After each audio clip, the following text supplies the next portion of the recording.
Quelle est la signification originale de la nouvelle naissance? Jean 3, 1, 15. Mais il y eut un homme d'entre les pharisiens, nommé Nicodème, un chef des Juifs, qui vint, lui, auprès de Jésus, de nuit, et lui dit, Rabbi, nous savons que tu es un docteur venu de Dieu, car personne ne peut faire ces miracles que tu fais, si Dieu n'est avec lui. Jésus lui répondit, en vérité, je te le dis, si un homme ne naît de nouveau, il ne peut voir le royaume de Dieu. Nicodème lui dit, comment un homme peut-il naître quand il est vieux? Peut-il rentrer dans le sein de sa mère et naître? Jésus répondit, en vérité, je te le dis, si un homme ne naît d'eau et d'esprit, il ne peut entrer dans le royaume de Dieu. Ce qui est né de la chair est chair, et ce qui est né de l'esprit est esprit. Ne t'étonne pas que je t'ai dit, il faut que vous naissiez de nouveau. Le vent souffle où il veut, et tu en entends le bruit, mais tu ne sais d'où il vient, ni où il va. Il en est ainsi de tout homme qui est né de l'esprit. Nicodème lui dit, comment cela peut-il se faire? Jésus lui répondit, tu es le docteur d'Israël, et tu ne sais pas ces choses. En vérité, je te le dis, nous disons ce que nous savons, et nous rendons témoignage de ce que nous avons vu, et vous ne recevez pas notre témoignage. Si vous ne croyez pas quand je vous vais parler des choses terrestres, comment croirez-vous quand je vous parlerai des choses célestes? Personne n'est monté au ciel, si ce n'est celui qui est descendu du ciel, le Fils de l'homme qui est dans le ciel. Et comme Moïse éleva le serpent dans le désert, il faut de même que le Fils de l'homme soit élevé, afin que quiconque croit en lui ait la vie éternelle. Quelle est la signification biblique de la nouvelle naissance? Il y a beaucoup de gens dans ce monde qui essaient de naître de nouveau en croyant en Jésus. Mais permettez-moi d'éclairer d'abord le fait que naître de nouveau selon la Bible ne dépend pas de l'œuvre de quelqu'un. Beaucoup de chrétiens ont une notion mal conçue sur ce que signifie être sauvé et naître de nouveau. Ces chrétiens déroutés pensent qu'il y a certains prérequis qu'ils doivent remplir eux-mêmes pour naître de nouveau. Par exemple, certains pensent que pour naître de nouveau, ils doivent passer toute leur vie à implanter le plus d'églises possible, d'autres pensent qu'ils doivent aller à l'étranger comme missionnaires et consacrer leur vie à amener d'autres nations à croire en Jésus-Christ, et d'autres encore pensent qu'ils naîtront de nouveau s'ils consacrent leur vie à l'œuvre de Dieu sans même se marier. Il y a beaucoup de chrétiens qui pensent de cette manière de nos jours. Les exemples que j'ai donnés ici ne font qu'effleurer la surface. Les chrétiens ordinaires qui ont ce genre de pensée consacrent leur vie à leur propre Église, offrant leurs possessions matérielles et faisant toutes sortes d'œuvres bénévoles. Donc ils pensent en eux-mêmes, si je travaille si dur pour Dieu, il me récompensera avec la couronne de la vie éternelle. Il me bénira pour que je naisse de nouveau d'eau et d'esprit. Il y a beaucoup de laïcs qui pensent vraiment cela et qui travaillent dur par eux-mêmes pour naître de nouveau. Il y a d'autres exemples de croyances inutiles des chrétiens d'aujourd'hui, mais ce qui est commun à tous, c'est qu'ils essaient de naître de nouveau par leur propre effort. Certains chrétiens consacrent leur vie à certaines organisations missionnaires et consacrent leur temps et leur effort à cette cause, pensant, si je sers le Seigneur comme cela, tôt ou tard il me bénira par la nouvelle naissance. Certains passent leur vie entière dans des retraites de prière comme bénévoles au service, certains servent dans un centre de réadaptation, et d'autres dans une école. Bien que beaucoup de chrétiens travaillent pour Jésus de différentes manières et sous différentes formes comme cela, tristement, il n'y a pas tellement de gens qui connaissent vraiment la vérité de la nouvelle naissance. Ces chrétiens qui se confient dans ces actes vertueux pensent que s'ils investissent eux-mêmes suffisamment d'efforts, ils naîtront de nouveau. Naturellement, c'est la raison pour laquelle ils travaillent si dur de plusieurs façons, pensant que leur propre dur labeur sera la base de leur nouvelle naissance. Ces chrétiens déroutés pensent que Dieu leur permettra finalement de naître de nouveau comme John Wesley. Beaucoup d'entre eux ont mal interprété Jean 3:8 qui dit « Le vent souffle où il veut, et tu en entends le bruit, mais tu ne sais pas d'où il vient, ni où il va. Il en est ainsi de tout homme qui est né de l'esprit. » Donc ils pensent que personne ne sait vraiment s'il est né de nouveau d'eau et d'esprit, et que s'ils croient en Jésus et le servent diligemment, tôt ou tard Dieu leur permettra de naître de nouveau d'eau et d'esprit. Il y a aussi beaucoup de chrétiens qui pensent juste vaguement dans une croyance erronée: si je sers le Seigneur diligemment, je naîtrai de nouveau. Je naîtrai de nouveau sans même m'en rendre compte moi-même. Je travaillerai alors pour Dieu en tant que croyant né de nouveau, et irai finalement dans son royaume. Mais croire comme cela n'est pas la façon dont on est de nouveau. Ce n'est pas juste parce que vous arrêtez de boire, cessez de fumer, devenez un homme bon, et fréquentez votre Église fidèlement que cela signifie que vous êtes né de nouveau. Tout comme notre Seigneur l'a dit dans le passage des Écritures d'aujourd'hui, on est de nouveau seulement si on est de nouveau d'eau et d'esprit, et la condition à cette régénération est l'eau et l'esprit. Toute autre chose que la foi en l'évangile de l'eau et de l'esprit est inutile. Même si beaucoup de chrétiens donnent leur argent et leurs efforts au Seigneur et travaillent dur dans la sueur pour le toucher, ce n'est pas la foi qui leur permet de vraiment naître de nouveau. Comment quelqu'un peut-il naître de nouveau par l'or, le dévouement, ou même le martyre? Mais trop de chrétiens pensent que c'est possible. Beaucoup pensent que naître de nouveau est quelque chose que personne ne peut détecter, et l'on peut donc naître de nouveau en Dieu sans même le réaliser. Ils pensent cela parce que cela les réconforte. Cependant, quand quelqu'un naît vraiment de nouveau, il est pleinement conscient et ceux qui sont autour de lui le remarquent aussi. Bien qu'il n'y ait pas de signe physique pour montrer que quelqu'un est né de nouveau, c'est clairement visible en des termes spirituels. L'on est vraiment de nouveau en croyant en la parole de Dieu de l'eau, du sang et de l'esprit. Cela se réalise une fois que l'on est né de nouveau. Cependant, comme Nicodème, ceux qui ne sont pas nés de nouveau ne peuvent pas saisir cela. C'est pour cela que vous devez écouter la parole de Jésus pour l'expiation des péchés, la parole qui vous permet de naître de nouveau. Le baptême et le sang de Jésus constituent la rémission des péchés qui permet à quiconque de naître de nouveau, et une fois que vous écoutez cette parole de Dieu, apprenez et croyez, la parole de Dieu vous permet de naître de nouveau. Donc, il est d'une importance critique pour vous d'écouter cette parole de Dieu qui vous donne la possibilité de naître de nouveau. Jésus a dit dans le passage des Écritures d'aujourd'hui: « Le vent souffle où il veut, et tu en entends le bruit, mais tu ne sais pas d'où il vient, ni où il va. Il en est ainsi de tout homme qui est né de l'Esprit. » Quand quelqu'un qui n'est pas né de nouveau lit ce passage de Jean chapitre 3, il l'interprète par lui-même pour se réconforter, en pensant: « Bien, comme le dit la Bible ici, personne ne remarque quand il naît de nouveau. Personne d'autre que Dieu ne le sait. » Mais ce n'est pas le cas. Parmi ceux qui sont nés de nouveau en croyant en la parole de vérité de l'Évangile, certains ne le réalisent pas pleinement. C'est possible. Mais dans leur cœur se trouve la parole du baptême de Jésus et de son sang à la croix, c'est-à-dire l'Évangile de l'expiation des péchés de l'humanité. Ceux qui sont vraiment nés de nouveau n'ont pas de péché dans leur cœur. Plutôt, la parole du baptême et du sang de Jésus est dans leur cœur. C'est la parole du témoignage qui atteste que ces gens sont effectivement nés de nouveau. Ayant entendu l'évangile de l'eau et de l'esprit, ils ont réalisé qu'ils n'avaient plus de péché et qu'ils avaient été sauvés. Et ces gens qui croient en la parole de Dieu du baptême et du sang de Jésus, l'évangile de la rémission des péchés qui proclame que Jésus a expié tous leurs péchés par l'eau et l'esprit deviennent le peuple de Dieu et sont changés en personnes justes. Cependant, quand on demande aux chrétiens d'aujourd'hui s'ils sont nés de nouveau, beaucoup d'entre eux disent que non, mais quand on leur demande s'ils sont sauvés, ils se contredisent eux-mêmes en répondant qu'ils sont sauvés. Quand on leur demande s'ils ont été régénérés, ils disent que oui, mais quand on leur demande s'ils sont nés de nouveau, ils disent que non. Beaucoup pensent que naître de nouveau signifie que leur vie est changée extérieurement, mais ce n'est pas ce que signifie la nouvelle naissance. Donc ces chrétiens ne comprennent pas la parole de l'évangile de la rémission des péchés, l'évangile du salut qui appelle tout le monde à naître de nouveau d'eau et d'esprit.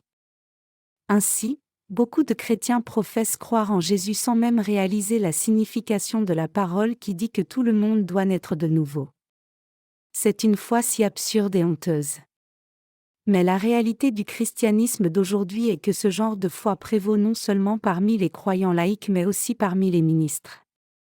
Une telle croyance attriste ceux qui sont nés de nouveau. Donc combien plus ce genre de foi doit briser le cœur de Jésus, de Dieu le Père, et du Saint-Esprit? Naissons donc tous vraiment de nouveau en croyant en la parole du baptême de Jésus et de son sang qui a amené la rémission des péchés à toute l'humanité. Le fait que quelqu'un soit né de nouveau, régénéré, ou sauvé signifie la même chose. En fait, la régénération signifie renouvellement, et cela signifie naître de nouveau comme une nouvelle personne. Le fait que quelqu'un soit sauvé signifie que bien que cette personne ait été pleine de péchés auparavant, tous ces péchés ont maintenant été expiés en croyant de tout cœur au baptême et au sang de Jésus, qui constitue la rémission des péchés, et la Bible dit que tout cœur qui croit en cette parole du baptême et du sang de Jésus est né de nouveau. Le fait que quelqu'un soit né de nouveau par l'évangile de l'eau et de l'esprit, la parole de Dieu, signifie que cette personne devient une personne juste, dont l'âme n'a maintenant plus rien à voir avec le péché. Ainsi, ces trois expressions, être régénéré, devenir juste, et être né de nouveau, signifient la même chose. Les mots sont différents mais ils signifient tous la même chose. En dépit de cela, beaucoup de chrétiens de nos jours ne connaissent pas la signification de ces mots de la Bible. Le fait que quelqu'un soit né de nouveau signifie que même si le cœur de cette personne était pécheur, en entendant et en croyant en l'évangile de l'eau et de l'esprit de Jésus, elle a maintenant été complètement libérée de tous ses péchés pour être née de nouveau, régénérée, et devenir une personne nouvelle et juste. Le fait que quelqu'un soit régénéré signifie qu'il a été transformé en une personne nouvelle par rapport à son ancien être pécheur, et qu'il est devenu l'enfant de Dieu en croyant en la parole salvatrice de l'eau et de l'esprit. C'est ce que signifie être régénéré.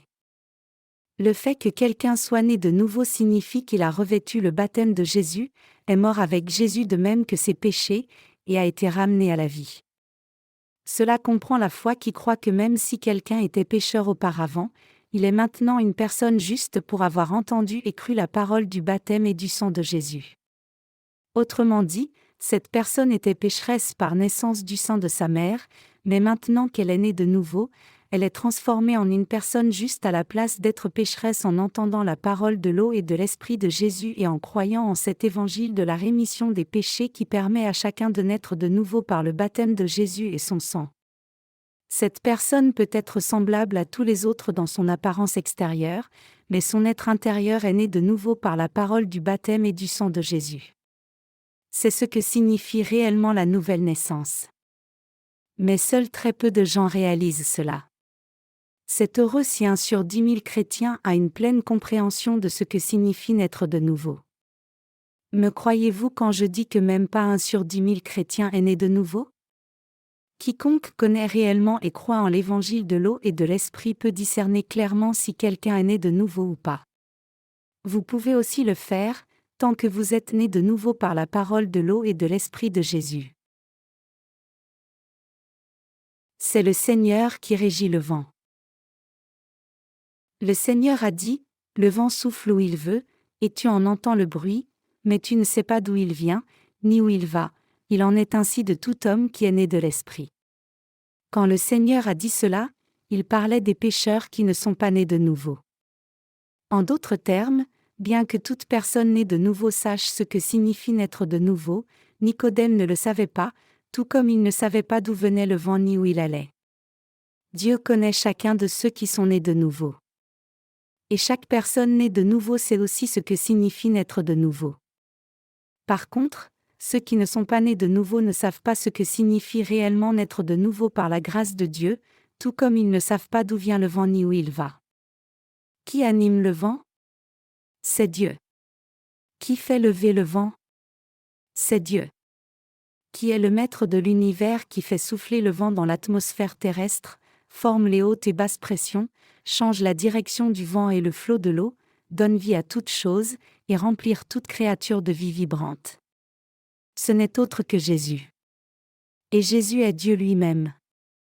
Cependant, à moins que vous ne connaissiez la parole de l'évangile de l'eau, du sang, et de l'esprit, la parole du salut que Jésus vous a donnée, vous ne pouvez enseigner personne d'autre non plus. Puisque notre Seigneur a dit que l'on est de nouveau seulement d'eau et d'esprit, pour naître de nouveau, nous devons croire en cet évangile du salut qui se trouve dans le baptême et le sang de Jésus, et dans la parole écrite de Dieu. L'évangile de l'eau et de l'esprit a le pouvoir merveilleux de rendre possible à chacun de naître de nouveau. Le Saint-Esprit c'est pneuma en grec, qui a pour origine le verbe grec pnéo, qui signifie respirer ou faire souffler le vent. Le Saint-Esprit entre seulement dans le cœur de ceux qui croient en la parole d'évangile de l'eau et de l'esprit donnée par Jésus. Quand Jésus a été baptisé pour faire l'expiation de tous les péchés de l'humanité, il a enlevé tous les péchés du monde, et pour être condamné à notre place pour nos péchés, il a versé son sang à la croix, accomplissant ainsi le salut qui permet à chacun de naître de nouveau. C'est dans le cœur de ceux qui croient en cette parole que le Saint-Esprit entre. C'est le salut de la nouvelle naissance scellé par le Saint-Esprit, et ceux dont les péchés ont déjà été portés par Jésus sont nés de nouveau. Genèse 1:2 dit, « La terre était informe et vide, il y avait des ténèbres à la surface de l'abîme. Et l'Esprit de Dieu se mouvait au-dessus des eaux. » Il est écrit ici que l'Esprit de Dieu se mouvait au-dessus des eaux. Cela signifie que l'Esprit de Dieu se mouvait sur la surface de la terre. Ce passage implique le fait que l'Esprit de Dieu ne peut pas venir dans le cœur de quiconque a du péché. Ceux qui doivent encore naître de nouveau ont un cœur confus, ils ont du péché en eux, et donc ils ont des ténèbres en eux. Pour cette raison, le Saint-Esprit ne peut demeurer dans le cœur d'aucun pécheur. Dieu a donc illuminé ce cœur confus et vide de l'humanité par la lumière de l'évangile de sa parole, qui rend possible à chacun de naître de nouveau. Quand Dieu a dit que la lumière soit, la lumière fut, et c'est alors que Dieu le Saint-Esprit a pu coexister avec l'homme.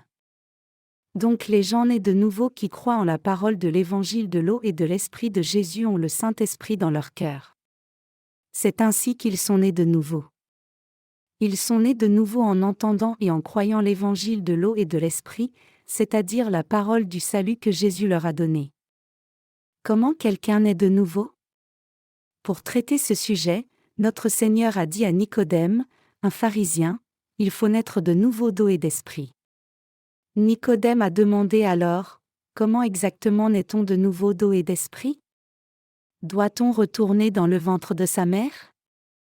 N'ayant rien compris d'autre, Nicodème l'a pris littéralement quand Jésus lui a parlé de naître de nouveau, et c'est pour cela qu'il a demandé si quelqu'un devait retourner dans le ventre de sa mère. Jésus lui dit alors, « Ne sais-tu pas ces choses, toi qui es un enseignant d'Israël ?» Donc Jésus dit à Nicodème qu'à moins de naître de nouveau, on ne peut ni voir le royaume de Dieu ni y entrer. Pas à pas, Jésus a alors expliqué à Nicodème le pharisien la vérité de la nouvelle naissance. La réalité aujourd'hui c'est qu'il y a beaucoup de chrétiens dans ce monde qui ne sont pas nés de nouveau même s'ils croient en Jésus. Ces chrétiens de nom se trouvent en grand nombre même parmi les hommes du clergé. Ils sont tous comme Nicodème le pharisien ici. Nicodème était semblable à un dirigeant chrétien dans les termes d'aujourd'hui, comme un évêque ou un modérateur d'un synode ou d'une dénomination. En termes séculiers, il était un dirigeant politique, comme le membre d'un parlement aujourd'hui. De plus, en termes religieux, il était un rabbi judaïque, un enseignant.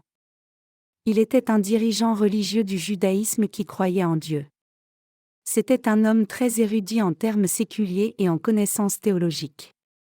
À l'époque, Israël n'avait pas de système scolaire séparé, plutôt, chacun était éduqué dans une synagogue locale. Quiconque était l'homme le plus éduqué de la communauté locale enseignait à la synagogue, et un tel homme, Nicodème, était l'un des enseignants les plus renommés d'Israël. Cependant, en dépit de sa grande popularité, Nicodème n'avait jamais entendu parler de nouvelle naissance. En bref, c'était un faux enseignant. Comme ceci, dans le temps présent aussi, il y a beaucoup de faux dirigeants chrétiens. Ces faux dirigeants ne sont pas nés de nouveau eux-mêmes, et ils enseignent quand même leurs assemblées qui, tout comme eux, ne sont pas nés de nouveau non plus. Il y a effectivement tant de théologiens chrétiens, enseignants, diacres, anciens, ministres, pasteurs, et évêques dans ce monde qui, tout comme Nicodème, ne sont pas nés de nouveau. Ces gens ne savent pas comment on est de nouveau en croyant en Jésus. Comme Nicodème, beaucoup d'entre eux pensent que l'on doit rentrer dans le ventre de sa mère une deuxième fois pour naître de nouveau. Ils savent clairement qu'ils doivent eux-mêmes naître de nouveau, mais ils sont ignorants de la parole de Dieu et ne savent pas par quelle parole de Jésus ils peuvent naître de nouveau. Puisque ces pasteurs sont si perdus, ils parlent seulement des choses du monde qu'ils peuvent sentir et ressentir dans leurs sermons, comme un homme aveugle qui essaie d'imaginer un éléphant en le touchant. C'est pour cela qu'il y a tant de chrétiens qui ne sont pas encore nés de nouveau. Ce n'est pas par vos propres actes, en faisant quelque chose par vous-même, que vous naissez de nouveau devant Dieu. Plutôt, vous naissez de nouveau grâce à Dieu, parce qu'il vous a donné la possibilité de naître de nouveau comme personne juste à la place d'être pécheur à travers la parole de l'évangile de l'eau, du sang et de l'esprit. Jésus dit à Nicodème, « Si vous ne croyez pas quand je vous ai parlé des choses terrestres, comment croirez-vous quand je vous parlerai des choses célestes ?» Beaucoup de gens ne croient pas que le baptême de Jésus constitue la vérité qui remet le salaire de leurs péchés. Qu'est-ce qu'ils ne croient pas ? Ils ne croient pas en l'évangile de l'expiation des péchés par lequel Jésus nous a permis de naître de nouveau d'eau et d'esprit. Ceux qui ne sont pas nés de nouveau ne croient pas même quand on leur parle des choses terrestres, alors comment croiront-ils quand ceux qui sont nés de nouveau leur parleront de l'œuvre céleste de la nouvelle naissance ? C'est ce que Jésus voulait dire en disant à Nicodème, « Si vous ne croyez pas quand je vous ai parlé des choses terrestres, comment croirez-vous quand je vous parlerai des choses célestes ?» Pour expier les péchés de tout pécheur et les effacer, Jésus lui-même a été baptisé par Jean-Baptiste dans son corps, est mort à la croix, est ressuscité des morts, et a ainsi permis à tous les pécheurs de naître de nouveau. Donc Jésus demande aux pécheurs, « Je vous ai sauvés par l'eau et l'esprit, mais allez-vous croire en moi si je vous parle de ces choses célestes ?» Notre Seigneur a ensuite utilisé l'Ancien Testament pour expliquer à Nicodème et lui a dit, « Personne n'est monté au ciel, si ce n'est celui qui est descendu du ciel, le Fils de l'homme qui est dans le ciel. » Et comme Moïse éleva le serpent dans le désert, il faut de même que le Fils de l'homme soit élevé, afin que quiconque croit en lui ait la vie éternelle. Jésus dit ici que tout comme Moïse a élevé le serpent d'airain dans le désert, le Fils de l'homme devait aussi être élevé, pour que quiconque croit en lui ait la vie éternelle. Que voulait dire exactement notre Seigneur quand il a dit ici, « Et comme Moïse éleva le serpent dans le désert, il faut de même que le Fils de l'homme soit élevé ?» Notre Seigneur a puisé dans l'Ancien Testament pour expliquer la parole de l'expiation des péchés donnée par Dieu, la parole du salut accompli par notre Seigneur à travers son baptême et son sang. Pour que notre Seigneur soit crucifié à mort, c'est-à-dire pour être élevé de la terre, il devait d'abord prendre tous les péchés de tous les pécheurs du monde par le baptême qu'il a reçu de Jean-Baptiste. Comme Jésus était fondamentalement sans péché, il ne pouvait pas être attaché à la croix maudite. Pour que notre Seigneur soit crucifié et fasse l'expiation de tous les péchés de chaque pécheur du monde, il devait d'abord être baptisé. Donc, pour l'expiation de tous les péchés de l'humanité, Jésus les a tous pris à travers son baptême, et pour être condamné pour tous ces péchés du monde, il a été crucifié et a versé son sang à mort. C'est alors seulement qu'il a pu sauver chaque pécheur de chaque péché. De cette façon, Jésus a amené le salut à tous les pécheurs pour qu'ils naissent de nouveau d'eau et d'esprit. Nicodème était bien versé dans l'Ancien Testament. Quand Jésus lui a dit, « Il faut de même que le Fils de l'homme soit élevé, afin que quiconque croit en lui ait la vie éternelle », il lui parlait de la vérité de la nouvelle naissance, qu'ayant accepté tous les péchés du monde en étant baptisé par Jean-Baptiste, il allait sauver les pécheurs des péchés du monde en étant cloué à la croix. En d'autres termes, c'était la parole de Dieu disant que Jésus-Christ était le Messie et le Sauveur, qu'il mourrait à la croix à cause de son baptême, et que quiconque croirait en Jésus comme son Sauveur revêtirait son baptême et mourrait ainsi avec Christ puis serait ramené à la vie avec Christ. Plus tard, Nicodème a enfin compris la signification de cette parole. Comme le serpent d'airain a été élevé sur le poteau. Vous souvenez-vous dans l'Ancien Testament comment Moïse a mis un serpent d'airain sur un poteau dans le désert ?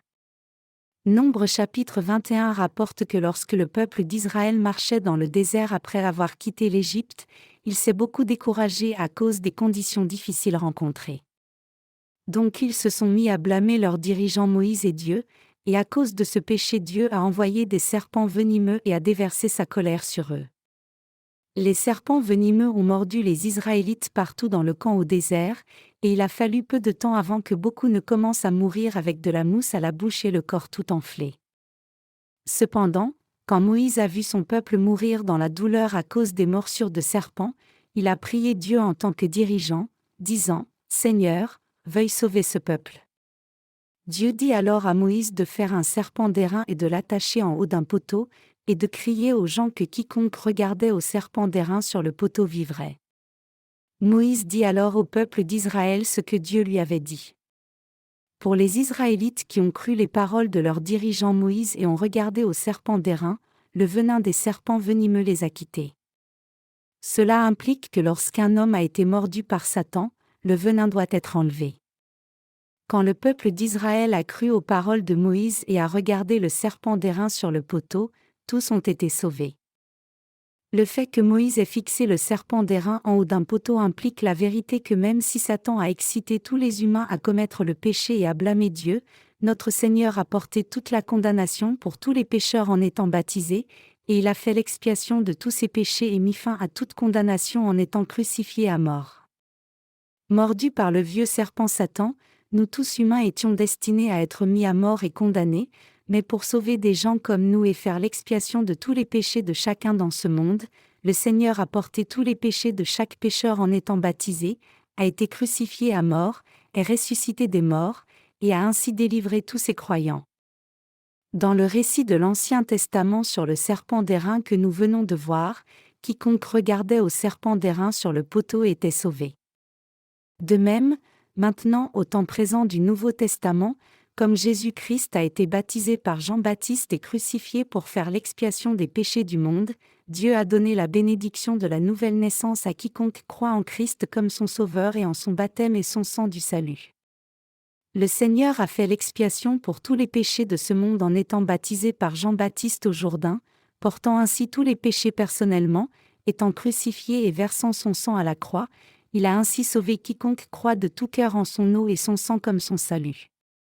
Jésus dit : « Et personne n'est monté au ciel, sinon celui qui est descendu du ciel, le Fils de l'homme qui est dans le ciel. » Notre Seigneur a ouvert les portes du ciel en étant baptisé et versant son sang pour payer le salaire des péchés.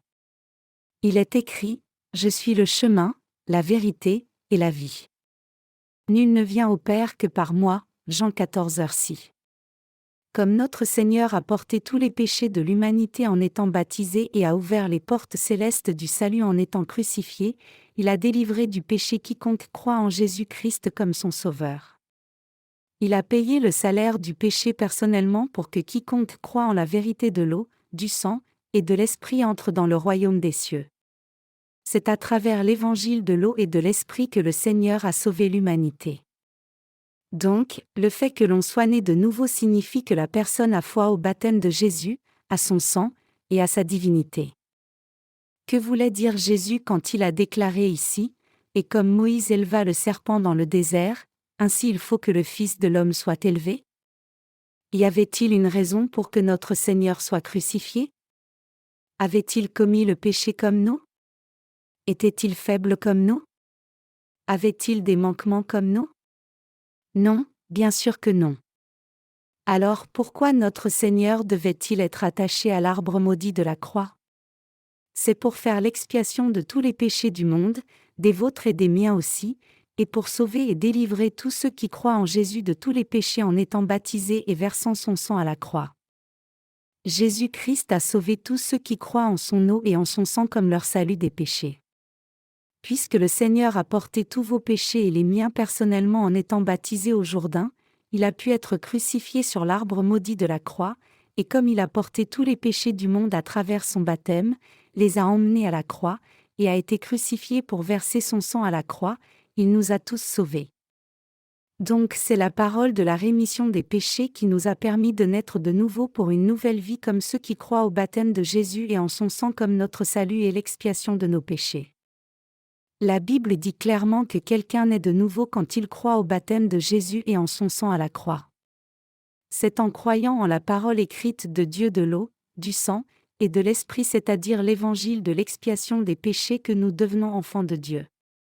Dans la Bible, L'eau se rapporte ici au baptême de Jésus, 1 Pierre 3h21, et l'Esprit signifie que Jésus est Dieu lui-même, et c'est la parole par laquelle chacun naît de nouveau, proclamant que Jésus a sauvé tous les pécheurs en venant sur la terre incarnée dans la chair d'un homme, acceptant tous les péchés de la race humaine en étant baptisé par Jean-Baptiste, et versant son sang à la croix, le tout pour accomplir le salut spirituel de l'humanité et l'expiation de ses péchés. Comme le corps de Jésus a été baptisé et a porté toute la punition pour les péchés de l'humanité à la croix, Jésus-Christ a sauvé tous les croyants de tous les péchés du monde. Nous devons croire que le baptême du Seigneur et son sang constituent le salut de tous les pécheurs et la rémission de tous les péchés. C'est ce que Jésus voulait dire quand il a dit que seuls ceux qui sont nés de nouveau d'eau et d'esprit peuvent voir et entrer dans le royaume de Dieu. Notre Seigneur nous a sauvés, vous et moi, par l'eau de son baptême, son sang, et l'Esprit. Croyez-vous cela? Notre Seigneur est le souverain sacrificateur du royaume des cieux, et pour faire l'expiation des péchés de la race humaine dans ce monde, le souverain sacrificateur céleste a été baptisé sur la terre, a versé son sang à mort à la croix, est ressuscité d'entre les morts, et a ainsi sauvé tous ceux qui croient véritablement en Christ. Il est ainsi devenu le sauveur de tous ses croyants. Le Seigneur dit en Jean chapitre 10, « Je suis la porte des brebis. » Le Seigneur se tient à la porte du ciel. Qui ouvre cette porte du ciel? C'est notre Seigneur qui l'ouvre. Pour tous ceux qui croient en lui, le Seigneur a été baptisé sur la terre, a versé son sang, et est ressuscité des morts. Il a sauvé de tous les péchés quiconque croit de tout cœur en son œuvre du salut. Et il a ouvert les portes du ciel pour tous ceux qui croient au salut de son eau et de son sang pour qu'ils entrent. Cependant, il a détourné sa face des pécheurs qui, en dépit d'avoir professé croire en Jésus, ne savent pas exactement comment il a expié tous leurs péchés, et dont la foi est donc erronée. Ces chrétiens déroutés ne sont pas nés de nouveau puisqu'ils ne croient pas en son baptême, son sang, et l'Esprit, ils ne croient pas en Jésus selon la parole, et ils nient sa divinité et refusent d'accepter que Jésus soit Dieu lui-même. Le Seigneur a tourné le dos à ces gens-là. Et le Seigneur a condamné à la destruction tous ceux qui renient la parole écrite de Dieu et sa grâce du salut, c'est-à-dire ceux qui renient que Jésus a fait l'expiation pour tous les péchés de l'humanité en étant baptisé et en versant son sang quand il est venu sur la terre incarné dans la chair d'un homme, qu'il est ressuscité des morts après 3 jours, et qu'il est ensuite monté au ciel. En bref, quiconque ne croit pas en Jésus comme son sauveur est destiné à périr, car la Bible dit, « Le salaire du péché c'est la mort ». Par contre, ceux dont le cœur est devenu sans péché en croyant au salut apporté par le Seigneur, c'est-à-dire ceux qui croient que Jésus est venu sur la terre et a fait l'expiation pour tous leurs péchés en étant baptisés et en mourant à leur place, ont été bénis par le Seigneur pour entrer au ciel. Cet évangile de l'expiation des péchés a donné la possibilité à chacun de naître de nouveau, et ce n'est autre que l'évangile qui déclare que Jésus est venu par l'eau, le sang et l'Esprit. L'évangile de l'eau et du sang est le vrai évangile qui vous permet de naître de nouveau. Tout comme le peuple d'Israël a été sauvé de la mort certaine en regardant au serpent d'airain fixé sur le poteau dans le désert, quand notre Seigneur est venu sur la terre, il a été baptisé par Jean-Baptiste et élevé sur la croix pour la rémission des péchés, et il a porté toute la punition et la condamnation de chaque péché de l'humanité en versant son propre sang pour nous.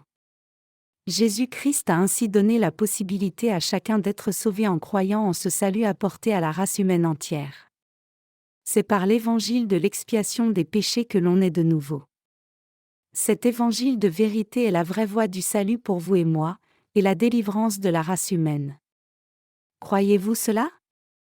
Quand Jésus dit que l'on doit naître de nouveau d'eau et d'esprit, il parle d'un tel évangile céleste de la régénération. Le fait que quelqu'un soit né de nouveau, régénéré, renouvelé, sauvé, et rendu sans péché signifie que cette personne croit en rien d'autre que le baptême de Jésus et son sang à la croix. Quiconque croit en ce baptême de l'eau, du sang et de l'esprit, n'a pas de péché. C'est précisément ces gens-là qui sont nés de nouveau.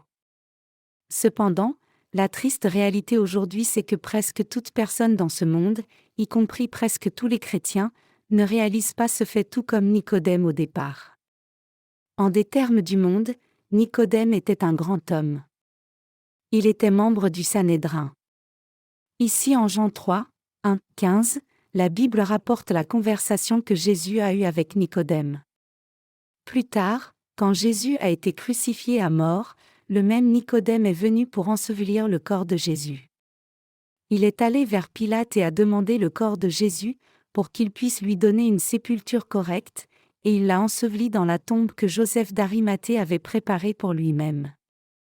À travers son baptême d'eau, son sang à la croix, sa mort subie pour payer le salaire des péchés, et sa résurrection, notre Seigneur Jésus nous a donné le vrai évangile qui nous permet de naître de nouveau par la foi. Cependant, il y a si peu de chrétiens qui connaissent cette vérité de la nouvelle naissance parmi toutes les églises que peut-être seulement 1 sur 1000 ou même 1 sur 10 000 la connaît. Trop de gens dans ce temps présent ne connaissent pas la vérité de l'eau de Jésus et de l'Esprit. C'est une telle tragédie qui brise le cœur. Jésus nous a bénis pour que nous naissions de nouveau, et il nous a aussi donné la possibilité à tous dans ce monde de naître de nouveau. Que croyons-nous ? Que le Seigneur nous a bénis pour naître de nouveau ? Nous croyons en l'eau, le sang, et l'Esprit, c'est-à-dire que nous croyons que le Seigneur a porté nos péchés quand il a été baptisé, est mort à la croix pour payer le salaire de tous ses péchés, puis est ressuscité d'entre les morts, et c'est par cette foi que le Seigneur nous a donné une nouvelle vie pour naître de nouveau. Jésus est le Seigneur du salut qui a béni tous les croyants pour qu'ils naissent de nouveau par l'eau de son baptême et son sang. Donc je demande à chacun de vous de croire en ce Seigneur, le Créateur des cieux et de la terre et de l'univers entier, et de demeurer en lui pour toujours. Jean 3h16 dit, « Car Dieu a tant aimé le monde qu'il a donné son Fils unique, afin que quiconque croit en lui ne périsse point mais qu'il ait la vie éternelle. » Nous avons reçu la vie éternelle en croyant en notre Seigneur Jésus. Nous sommes nés de nouveau en croyant en l'eau et l'Esprit du Seigneur. En croyant en ce vrai évangile, que le Seigneur nous a sauvés par la parole de l'eau et de l'Esprit, nous sommes nés de nouveau. En effet, chacun peut être sauvé s'il croit en cet évangile du salut, l'évangile de l'eau et du sang donné par Jésus, et croit que Jésus est Dieu lui-même et le Sauveur, mais s'il ne le fait pas, alors il sera jeté en enfer éternellement. Le fait que Jésus, le Créateur lui-même, soit venu sur la terre incarné dans la chair d'un homme, ait été baptisé, soit mort à la croix, puis ressuscité des morts, c'est l'œuvre du salut qui a permis à tout le monde de naître de nouveau, et c'est ce que Jésus a fait pour nous. Et c'est pour cela que notre Seigneur dit à Nicodème, « Si vous ne croyez pas quand je vous ai parlé des choses terrestres, comment croirez-vous quand je vous parlerai des choses célestes ?» Mes chers croyants, qu'est-ce que Dieu a fait pour nous, êtres humains ? Il a fait l'œuvre du salut, car Jésus le vrai Dieu est venu personnellement sur la terre incarné dans la chair d'un homme, a été baptisé et a pris les péchés à travers son baptême, a abandonné son propre corps pour être condamné à la croix et y est mort, est ressuscité d'entre les morts, et est ainsi devenu le Sauveur éternel de tous ceux qui croient en lui. Tout comme c'est Jésus qui a créé l'univers et tout ce qu'il contient, il est aussi le Seigneur qui nous a sauvés et a délivré nos âmes du péché. C'est l'évangile de l'eau et de l'Esprit qui nous permet de naître de nouveau. Cette œuvre a permis à chacun de naître de nouveau et c'est le salut accompli par Jésus. Jésus nous a sauvés, vous et moi, de ce monde dépravé, des échets et des pièges du diable. Il a sauvé tous ses croyants du péché et de la condamnation en venant sur la terre pour délivrer tous les pécheurs, étant baptisé pour porter les péchés du monde, les portant à la croix, mourant et ressuscitant d'entre les morts. Croire cela, c'est faire l'œuvre de Dieu. C'est en croyant en ce salut de l'eau et du sang que l'on est sauvé et né de nouveau. Dieu dit qu'il y a 2 sortes de grâces répandues sur la race humaine, l'une est la grâce particulière, et l'autre la grâce générale ou universelle. La grâce générale, universelle, désigne les bénédictions que Dieu a données de façon égale à tout le monde, par exemple, le soleil dont nous profitons, l'air que nous respirons, les arbres et toute créature vivante que nous voyons, la nourriture que nous mangeons et ainsi de suite. Ces bénédictions sont appelées grâce générale ou universelle parce que le Seigneur les a accordées à tout le monde, pécheurs et justes également. Qu'est-ce que la grâce particulière alors ? C'est la bénédiction du salut que lorsque nous périssons dans le péché, Dieu lui-même est venu sur la terre nous sauver du péché, et à travers le baptême et le sang de Jésus, nous a donné la possibilité de naître de nouveau. La grâce particulière de Dieu. Jean 3h16 souligne cette grâce particulière de Dieu, disant « Car Dieu a tant aimé le monde qu'il a donné son Fils unique, afin que quiconque croit en lui ne périsse point mais qu'il ait la vie éternelle. » Cette grâce particulière de Dieu n'est autre que le fait que Jésus soit venu sur la terre incarné dans la chair d'un homme et ait expié tous nos péchés en étant baptisé et crucifié. Ce salut de tout péché, qui est la vérité et la vie, est précisément la grâce particulière de Dieu. Ce que Jésus a fait pour nous, le fait qu'il nous ait sauvés nous pécheurs, est la grâce particulière du salut, et c'est seulement quand nous croyons en cette vérité que nous sommes bénis pour naître de nouveau d'eau et d'esprit et arriver au salut par la grâce particulière de Dieu. C'est une erreur fatale qu'un chrétien de ce monde rejette cette grâce particulière de Dieu et insiste plutôt sur le fait de mener une vie chrétienne éthique. Ce genre de foi est vain. Nous pouvons tous dire si un dirigeant chrétien est vraiment né de nouveau ou pas juste en lisant un seul de ses écrits. J'ai donné nombreux sermons, mais dans aucun sermon je n'ai manqué de prêcher le moyen de naître de nouveau par la parole du baptême et du sang de Jésus. Lorsque j'ouvre ma Bible ou que ce soit de Genèse à Apocalypse, ma conclusion arrive toujours à la grâce de Dieu, la bénédiction particulière de la nouvelle naissance que Jésus nous a donnée. C'est parce que ce qui révèle la grâce de Dieu dans le salut le plus clairement, c'est le salut que Jésus a apporté à tous les pécheurs par son baptême et son sang à la croix. Le baptême de Jésus et son sang à la croix constituent la grâce particulière de Dieu. Cependant, les faux pasteurs de ce monde n'ont même pas une seule trace de cette parole de la grâce particulière de Dieu. Mais ces menteurs se sont distingués eux-mêmes comme anges de lumière, et ils prétendent travailler comme serviteurs de justice armés de l'éthique chrétienne et de la morale humaine. Effectivement, bien qu'ils disent faire des miracles et guérir les malades, toutes ces choses sont une œuvre mauvaise qui est loin de la grâce particulière de Dieu. Mes chers croyants, nous sommes tous pécheurs par nature, mais le Seigneur nous a donné l'évangile de l'expiation des péchés, et ce n'est autre que la grâce particulière du Seigneur. Par sa grâce particulière, le Seigneur a béni tous les croyants par la nouvelle naissance. Même si nous étions pécheurs fondamentalement, Dieu nous a bénis pour devenir un peuple nouveau et ses propres enfants à travers son eau, son sang, sa mort et sa résurrection. C'est la grâce de Dieu qui a fait de chaque croyant une personne juste qui n'a plus rien à voir avec le péché du tout.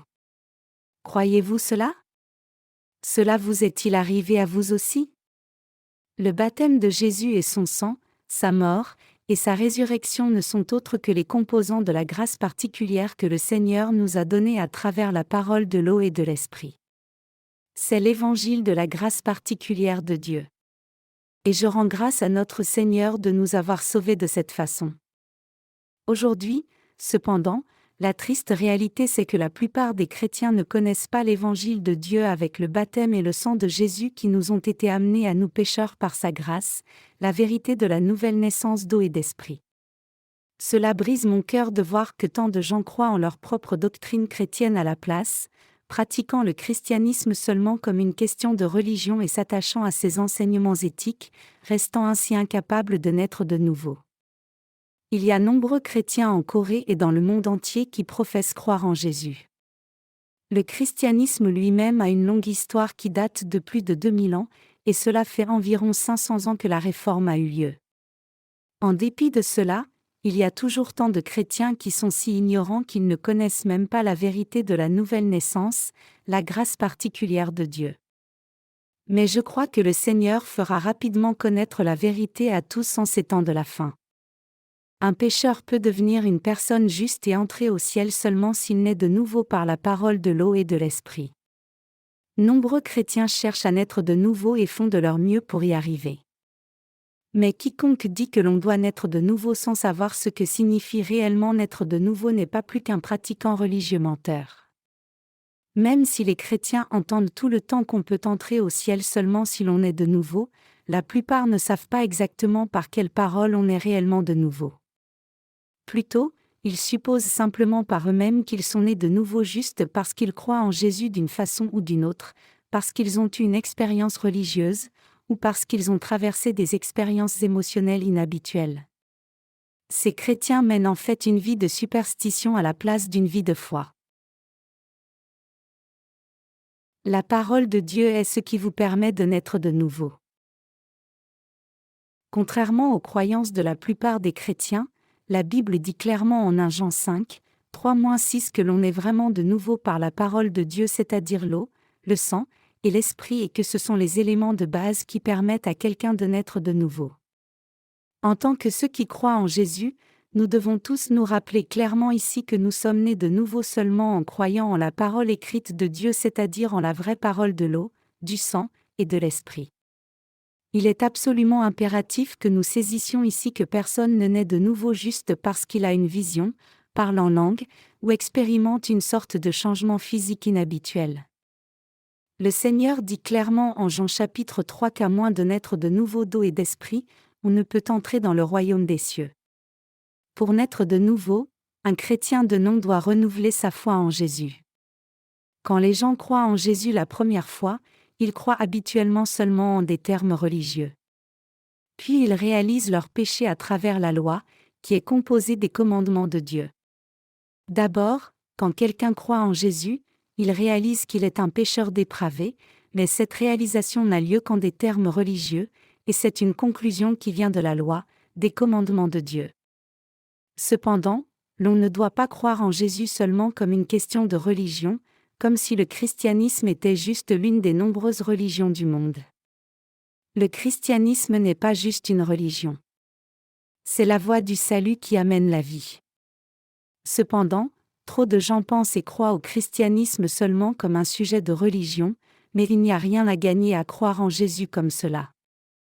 Au contraire, même si l'on professe croire en Jésus, le cœur est rempli seulement de confusion et de vide, et les péchés ne disparaissent pas à la vue de Dieu mais restent intacts dans le cœur.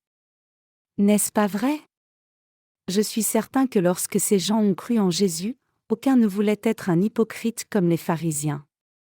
Ils devaient tous vouloir devenir des chrétiens vraiment nés de nouveau. Cependant, puisqu'ils ont pratiqué le christianisme seulement comme une question de religion au lieu d'avoir la foi, ils sont devenus des pécheurs encore pires. Ce résultat s'explique par le fait que durant toutes ces années ils ont cru en Jésus sans réaliser la vérité de la nouvelle naissance. Si quelqu'un considère le christianisme juste comme une bonne religion et croit sans naître de nouveau, son cœur sera seulement visité par la confusion et le vide. Ceux qui professent croire en Jésus sans être nés de nouveau mènent une vie de foi complètement erronée durant des années. Par conséquent, ils sont devenus hypocrites tant devant Dieu que devant les hommes, devenant des chrétiens prétentieux et de faux pratiquants religieux. Si vous êtes un tel pratiquant religieux, vous êtes alors un hypocrite prétendant être quelqu'un que vous n'êtes pas. Si vous croyez en Jésus seulement comme une question de religion, vous ne pouvez pas être libéré de vos péchés. Loin de là, vous resterez toujours pécheur, pratiquerez tout le temps l'hypocrisie, et vivrez dans la souffrance le reste de votre vie. Donc, pour être libéré de tous vos péchés en croyant en Jésus, vous devez croire en la vérité écrite qu'il est venu par l'eau, le sang et l'esprit. Connaissez le baptême de Jésus, le mystère de l'expiation des péchés. La Bible dit que ce qui donne la possibilité à chacun de naître de nouveau est la parole incorruptible qui ne passe pas, 1 Pierre 1h23. Regardons ce que l'apôtre Pierre a écrit à propos du baptême de Jésus ici. Avant tout, il est écrit en 1 Pierre 3h21, « Cette eau était une figure du baptême, qui maintenant vous sauve, comme la Bible le déclare ici, le baptême de Jésus est notre salut. » Tous les chrétiens doivent connaître et croire en son baptême, non en leur propre rite de baptême. Si vous croyez au baptême de Jésus comme son œuvre de salut qui a amené la vie à un pécheur dépravé comme vous allez naître de nouveau et serez scellés du Saint-Esprit pour atteindre le salut. C'est parce qu'une fois que vous comprenez le baptême que Jésus a reçu de Jean-Baptiste pour faire l'expiation de tout péché, et saisissez cette parole du salut, vous serez sauvés de tous les péchés une fois pour toutes, et deviendrez une personne juste pour recevoir la vie éternelle une fois pour toutes. Pour le dire autrement, c'est en acceptant la parole de Dieu dans votre cœur et en croyant en cette vérité du salut de tout cœur que vous avez été sauvés de tous les péchés du monde. La plupart des chrétiens croient en Jésus seulement comme une question de religion, mais quand ils naissent vraiment de nouveau, ils naissent une deuxième fois par la foi après avoir réalisé la vérité réelle. Le nom « Jésus » signifie « celui qui sauvera son peuple de leurs péchés » Matthieu 1h29. Si vous croyez en Jésus avec la compréhension correcte de ce qu'il a fait pour vous, alors tous vos péchés disparaîtront et vous naîtrez de nouveau comme une personne sans péché, une nouvelle créature. Quand vous avez cru en Jésus au début, vous avez pu mener une vie religieuse, mais vous allez naître de nouveau une seconde fois si vous réalisez comment le Seigneur a sauvé un pécheur comme vous, et écoutez pour y croire de tout cœur l'évangile de l'expiation des péchés, du baptême de Jésus et de son sang. Quelle est la vérité par laquelle le Seigneur nous a donné la possibilité de naître de nouveau? Ce n'est autre que le baptême que Jésus a reçu de Jean-Baptiste sur la terre, le sang qu'il a versé à la croix, et sa résurrection d'entre les morts. Croire en ce Jésus comme votre Dieu et votre Sauveur, c'est naître de nouveau. Mais d'abord, regardons comment le peuple d'Israël naissait de nouveau. L'expiation des péchés de l'Ancien Testament, l'imposition des mains et le sang versé. Quelle est la parole d'évangile par laquelle les gens de l'Ancien Testament naissaient de nouveau? Lisons Lévitique chapitre 1 ici pour regarder à l'évangile révélé dans l'Ancien Testament. Il est impératif que nous comprenions comment les gens de l'Ancien Testament naissaient de nouveau. À travers le système sacrificiel, le livre du Lévitique explique en détail comment les Israélites pouvaient faire un avec Dieu. La parole du système sacrificiel de l'Ancien Testament est une vérité indispensable que nous devons saisir sans faute. Donc il est absolument important pour nous tous de comprendre et de croire cette parole. Il est écrit en Lévitique 1, 3, l'Éternel appela Moïse, de la tente d'assignation, il lui parla et dit, parle aux enfants d'Israël, et dis-leur, lorsque quelqu'un d'entre vous fera une offrande à l'Éternel, il offrira du bétail, du gros ou du menu bétail. Si son offrande est un holocauste de gros bétail, il offrira un mâle sans défaut, il l'offrira à l'entrée de la tente d'assignation, devant l'Éternel, pour obtenir sa faveur. Ayant appelé Moïse au tabernacle, la maison de Dieu, pour expier tous les péchés du peuple d'Israël, Dieu a dit, lorsque quelqu'un d'entre vous fera une offrande à l'Éternel, il offrira du bétail, du gros ou du menu bétail. Si son offrande est un holocauste de gros bétail, il offrira un mâle sans défaut, il l'offrira à l'entrée de la tente d'assignation, devant l'Éternel, pour obtenir sa faveur.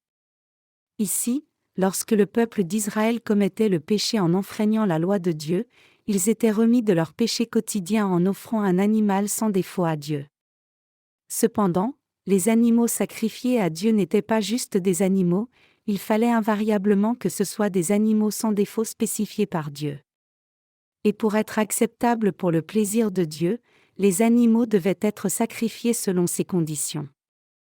Pour qu'une offrande soit acceptée pour le plaisir de Dieu, il fallait que ce soit avant tout un animal sans défaut.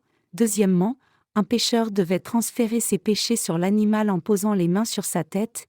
Troisièmement, la personne devait couper la gorge de l'animal à sacrifier et verser son sang. Et enfin, le sacrificateur devait mettre du sang sur les cornes de l'autel des holocaustes et verser le reste par terre. C'est ainsi que le peuple d'Israël obtenait la rémission de tous les péchés. Le système sacrificiel du tabernacle était la façon par laquelle l'expiation des péchés se faisait, la façon dont Dieu amenait la rémission des péchés à tout le peuple d'Israël par sa grâce.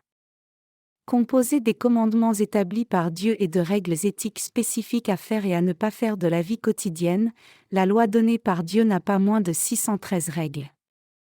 Bien que Dieu ait donné cette loi au peuple d'Israël et que les Israélites aient su qu'ils devaient observer sa loi, ils étaient incapables de vivre par la loi. C'est parce que par nature, l'homme a hérité des 12 ingrédients du péché de la part d'Adam. Donc nous pouvons dire ici que l'homme avait perdu la capacité de faire quoi que ce soit de bon devant Dieu. Tout le monde était devenu incapable de pratiquer la justice. Pire encore, tous les êtres humains sont incapables de faire quoi que ce soit que pratiquer seulement le mal à l'encontre de leurs désirs. Tout le monde était destiné à naître pécheur et mourir pécheur. Cependant, Dieu a eu tant de compassion pour ces gens-là qu'il a donné un système sacrificiel qui leur donnait la possibilité d'être sauvés des péchés. Il leur a donné le système sacrificiel du tabernacle, pour que le peuple d'Israël et toute la race humaine entière puissent recevoir la rémission des péchés par ce système sacrificiel établi par Dieu. À travers ce système sacrificiel, Dieu nous a parlé de son amour juste, et il a aussi donné la loi du salut à la race humaine. Ayant donné le système sacrificiel qui permet aux humains de recevoir la rémission des péchés, Dieu a confié l'autorité de réaliser les rites sacrificiels à la tribu de Lévi. Parmi les 12 tribus d'Israël descendant des 12 fils de Jacob, Dieu a donné l'autorité sacerdotale pour administrer les sacrifices seulement à la tribu de Lévi. Mais Moïse et Aaron le souverain sacrificateur étaient tous deux de la tribu de Lévi. Donc les Écritures disent que le système sacrificiel était administré par les sacrificateurs de la tribu de Lévi, et ce système sacrificiel représente l'évangile de l'imposition des mains qui amenait la rémission des péchés aux Israélites. Donc, une compréhension claire de ce système sacrificiel de l'Ancien Testament administré par la tribu de Lévi devant Dieu est indispensable pour que nous réalisions comment nous pouvons naître de nouveau en ce temps du Nouveau Testament. Il est absolument important que nous saisissions pleinement la parole de Dieu au sujet du système sacrificiel du tabernacle. Ce système sacrificiel est traité de façon très importante par Dieu dans l'Ancien Testament, et il est inexorablement relié au sacrifice de Jésus-Christ dans le Nouveau Testament, par lequel nous avons été absolument bénis pour naître de nouveau d'eau et d'esprit. Ayant appelé Moïse, un homme de la tribu de Lévi, au tabernacle de la rencontre, Dieu a désigné son frère Aaron comme souverain sacrificateur pour transférer tous les péchés annuels des Israélites sur le bouc émissaire. Regardons dans la Bible pour voir ce que Dieu a dit à Moïse quand il l'a appelé.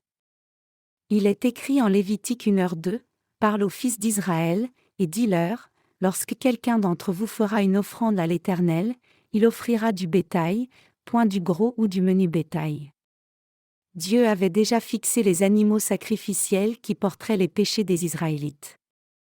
Il dit ici que si un Israélite cherchait à être remis de tous ses péchés, il devait sacrifier à Dieu une offrande sans défaut du gros ou du menu bétail.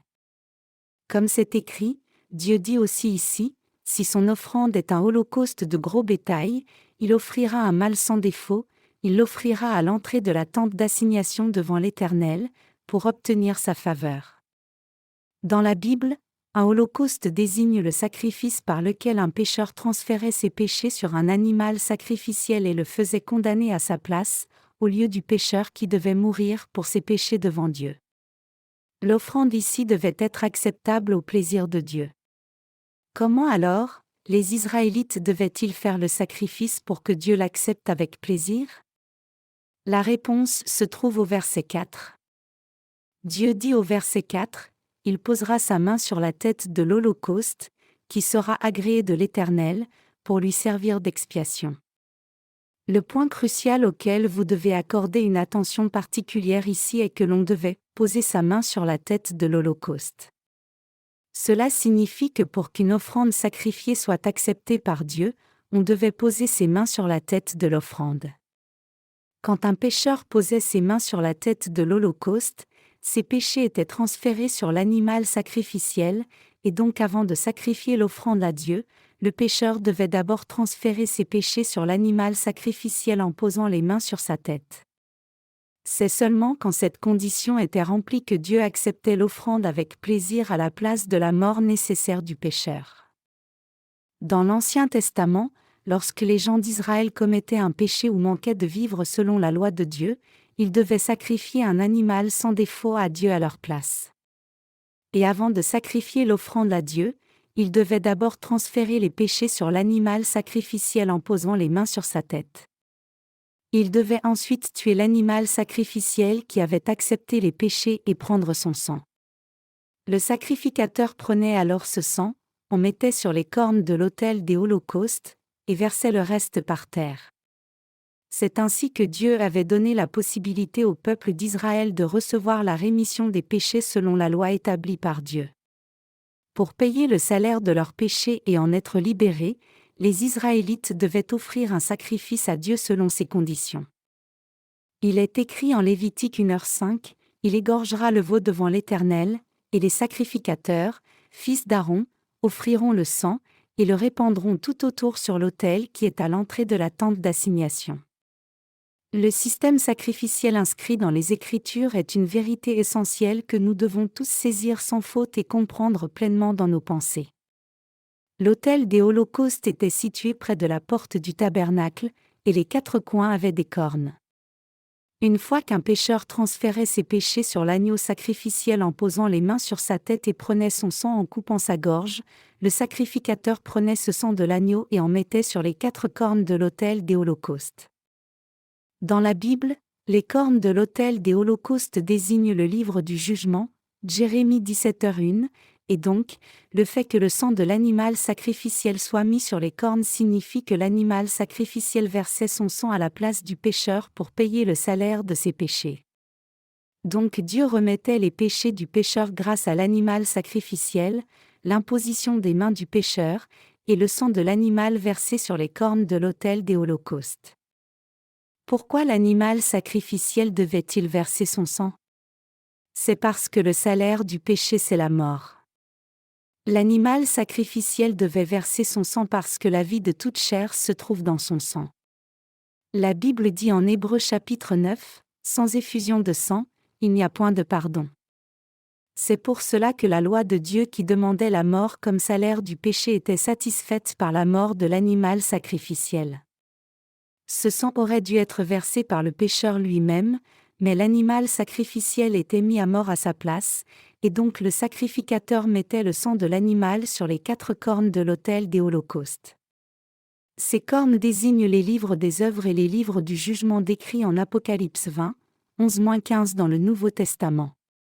En d'autres termes, mettre le sang du sacrifice sur les cornes de l'autel des holocaustes revient à asperger de son propre sang les livres du jugement où tous ces actes pécheurs sont enregistrés.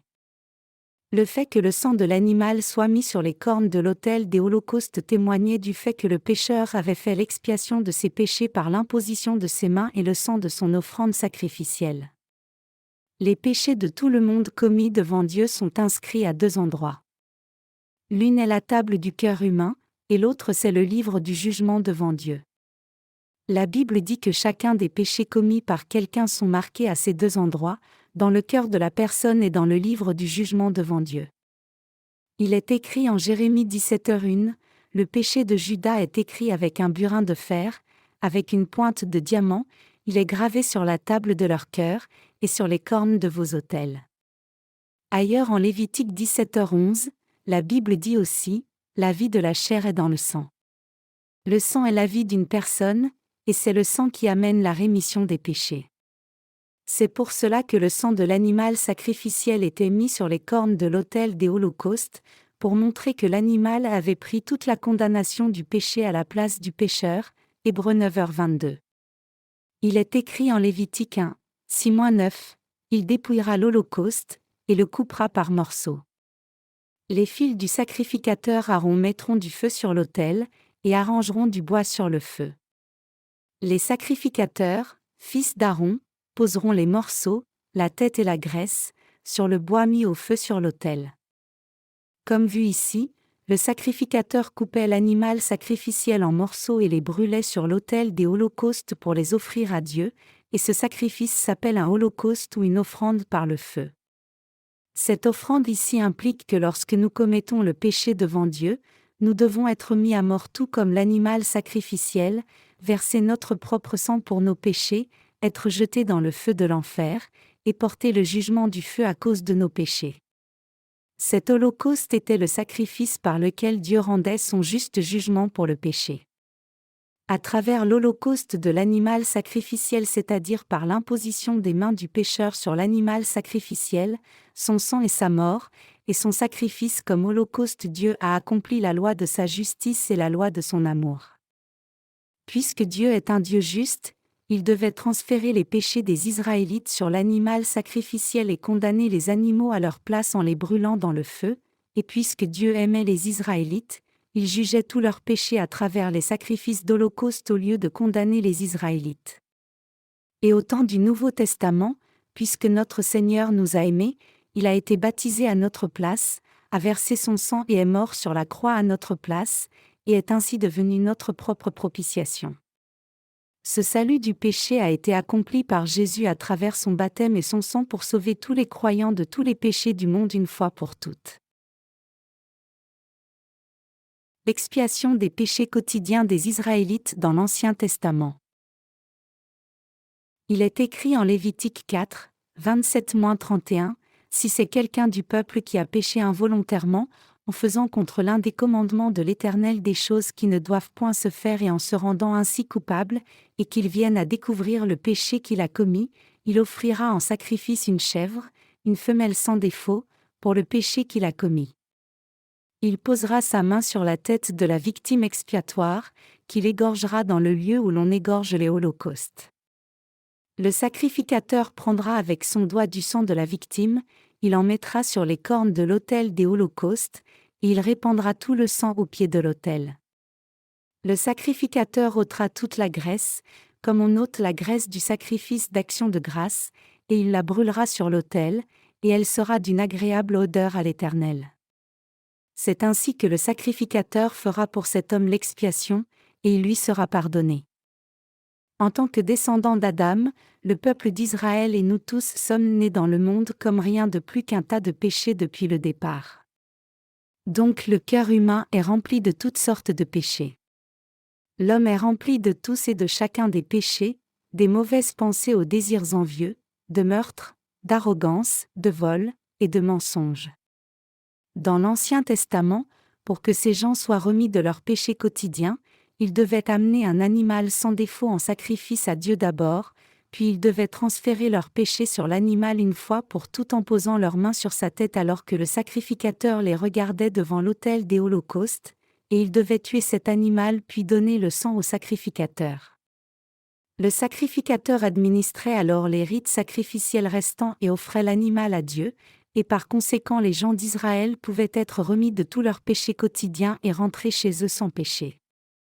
La loi est composée des commandements de Dieu spécifiant les affaires et ne pas faire à chacun, mais s'il n'y avait pas de loi, personne ne réaliserait ses propres péchés même après les avoir commis. C'est pour cela que Dieu a donné la loi, pour que nous réalisions nos péchés, Romains 3h20.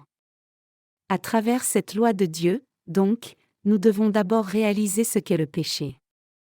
La loi écrite de Dieu spécifie les affaires et ne pas faire établies par Dieu, et c'est quand nous réfléchissons nous-mêmes à cette loi que nous réalisons nos péchés.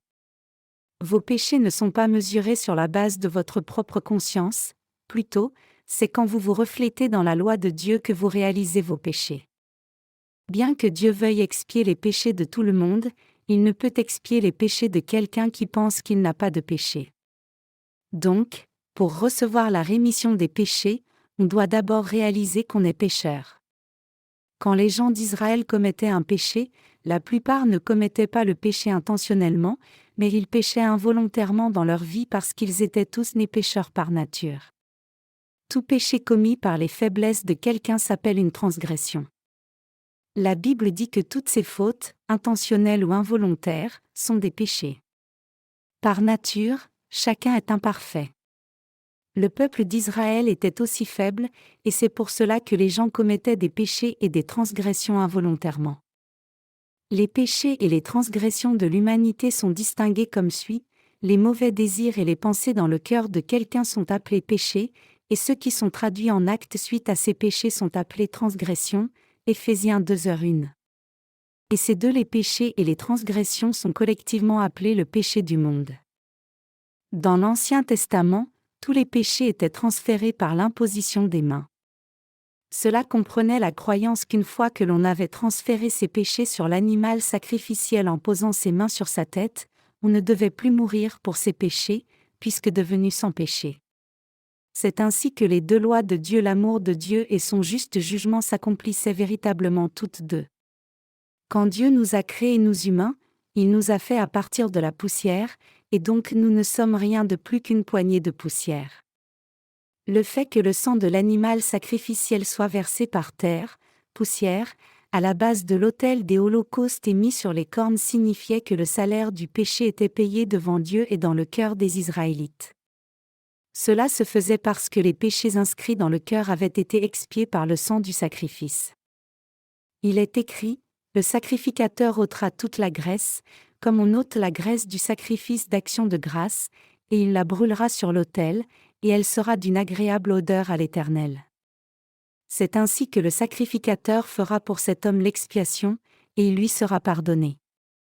Dans la Bible, la graisse ici se réfère à nul autre que le Saint-Esprit.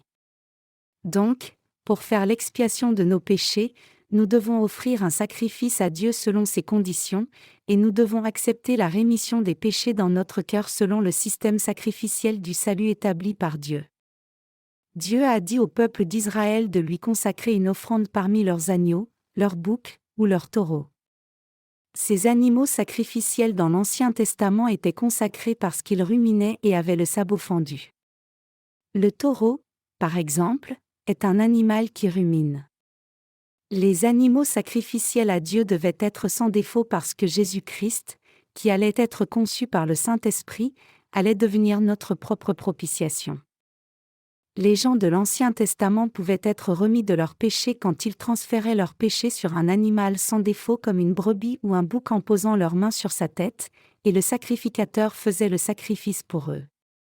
De façon similaire dans le Nouveau Testament, Jésus a pris tous les péchés du monde une fois pour toutes en étant baptisé par Jean-Baptiste, a versé son sang à la croix, et a ainsi donné la possibilité à tous ceux qui croient en lui comme leur sauveur d'être remis de tous leurs péchés et d'arriver au salut.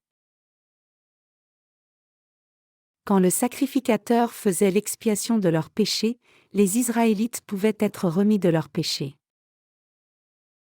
Quand nous regardons de près dans l'Ancien Testament, nous voyons que n'importe qui ne pouvait pas devenir sacrificateur, mais seuls les Lévites étaient qualifiés au sacerdoce.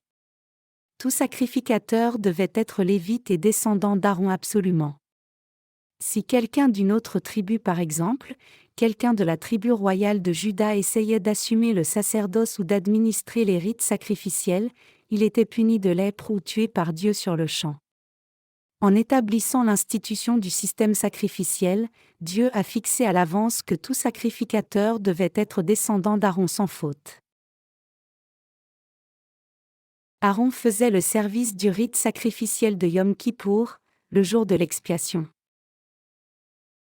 Dans l'Ancien Testament, quand les gens d'Israël commettaient le péché, il apportait un animal sans défaut et le sacrifiait à Dieu devant les sacrificateurs sur une base quotidienne. Comme premier pas de ce procédé sacrificiel, ils transféraient le péché sur l'animal sacrificiel en posant leurs mains sur sa tête, puis ils coupaient sa gorge. Les sacrificateurs mettaient ensuite un peu de son sang sur les cornes de l'autel des holocaustes, versaient le reste par terre, coupaient la chair de l'animal en morceaux, enlevaient la graisse, mettaient la chair et la graisse sur l'autel, et les brûlaient dans le feu. Le peuple d'Israël était ainsi remis de ses péchés par ce sacrifice pour le péché. Puisque le peuple d'Israël devait sacrifier un animal à chaque fois qu'un péché était commis, ils avaient difficilement assez de gros et menus bétail pour faire l'expiation de tous leurs nombreux péchés. Donc ils savaient combien il était difficile de recevoir la rémission des péchés sur une base quotidienne, et cela les décourageait d'offrir des sacrifices fidèlement. Ils commençaient souhaiter pouvoir cesser de faire des sacrifices à Dieu, peu importe combien de sacrifices se faisaient, parce qu'on n'en voyait pas la fin. Cela revient au fait que peu importe combien souvent nous faisons des prières de repentance dans notre tentative de vivre chaque jour selon la loi de Dieu, nos propres prières de repentance sont rapidement rattrapées par nos péchés. Donc, la vraie expiation des péchés est faite seulement si nous croyons en la loi du salut établie par Dieu de tout notre cœur. Peu importe combien les Israélites ont cru en Dieu et combien ils ont essayé fort d'observer la loi établie par Dieu dans leurs actes, leur propre force n'était pas suffisante pour qu'ils vivent selon la loi. En d'autres termes, ils ne pouvaient que commettre le péché du matin au soir peu importe combien ils essayaient de ne pas le faire. Donc, pour cette raison, Dieu a institué une voie dans le système sacrificiel pour que le peuple d'Israël reçoive la rémission de tous les péchés annuels une fois pour toutes, Lévitique 16, 17-22. Il est écrit en Lévitique 16h29, « Ceci sera pour vous une loi perpétuelle. » Cette règle ici désigne le décret de Dieu, et c'est expliqué plus en détail en Lévitique 16, 29-31, au 7e mois, le 10e jour du mois, vous humilierez vos âmes, vous ne ferez aucun ouvrage, ni l'indigène, ni l'étranger qui séjourne au milieu de vous. Car en ce jour on fera l'expiation pour vous, afin de vous purifier, vous serez purifiés de tous vos péchés devant l'Éternel. Ce sera pour vous un sabbat, un jour de repos, et vous humilierez vos âmes. C'est une loi perpétuelle. Le peuple d'Israël trouvait un repos solennel dans son cœur le 10e jour du 7e mois, quand le souverain sacrificateur faisait le sacrifice annuel à leur place et faisait ainsi l'expiation pour tous les péchés accumulés dans leur cœur durant toute l'année. C'est alors que les Israélites trouvaient le repos solennel dans leur cœur. Lévitique 16h6 dit, Aaron offrira son taureau expiatoire, et il fera l'expiation pour lui et pour sa maison. Le 10e jour du 7e mois, quand le souverain sacrificateur du temps de l'Ancien Testament, Aaron, offrait d'abord un taureau comme sacrifice pour son péché, comme dans tous les autres sacrifices, il devait poser ses mains sur le taureau et le sacrifier à Dieu comme holocauste. Après avoir ainsi offert le taureau pour lui-même et sa maison, Aaron le souverain sacrificateur offrait alors le sacrifice du jour de l'expiation pour le peuple d'Israël. À ce moment-là, les sacrificateurs ordinaires ne pouvaient pas entrer dans le tabernacle. Donc, le 10e jour du 7e mois, Aaron faisait d'abord un sacrifice pour lui-même et sa maison, puis offrait un autre sacrifice à la place du peuple d'Israël tout entier pour remettre leurs péchés annuels. Il est écrit en Lévitique 16, 7-10, il prendra les 2 boucs, et il les placera devant l'Éternel, à l'entrée de la tente d'assignation. Aaron jettera le sort sur les 2 boucs, un sort pour l'Éternel et un sort pour Azazel. Aaron fera approcher le bouc sur lequel est tombé le sort pour l'Éternel, et il l'offrira en sacrifice d'expiation. Et le bouc sur lequel est tombé le sort pour Azazel sera placé vivant devant l'Éternel, afin qu'il serve à faire l'expiation et qu'il soit lâché dans le désert pour Azazel. Comme vu ici, 2 boucs étaient pris le 10e jour du 7e mois. À ce moment-là, après avoir obtenu la rémission des péchés pour lui-même et sa famille, Aaron le souverain sacrificateur tirait au sort l'un des 2 boucs, l'un allait être pour le Seigneur, et l'autre était le bouc émissaire. Dans la Bible, le mot « bouc émissaire » signifie « être relâché ». Cela dénote le fait que Dieu ait relâché un animal sacrificiel pour tout le peuple d'Israël.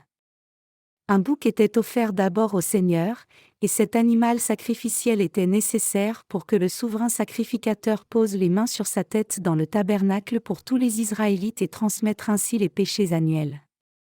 Après avoir posé ses mains sur le bouc, le souverain sacrificateur prenait son sang, emmenait le sang dans le lieu très saint, et aspergeait cette fois le propitiatoire à l'intérieur du lieu très saint, obtenant ainsi la rémission pour les péchés annuels du peuple d'Israël dans la présence de Dieu.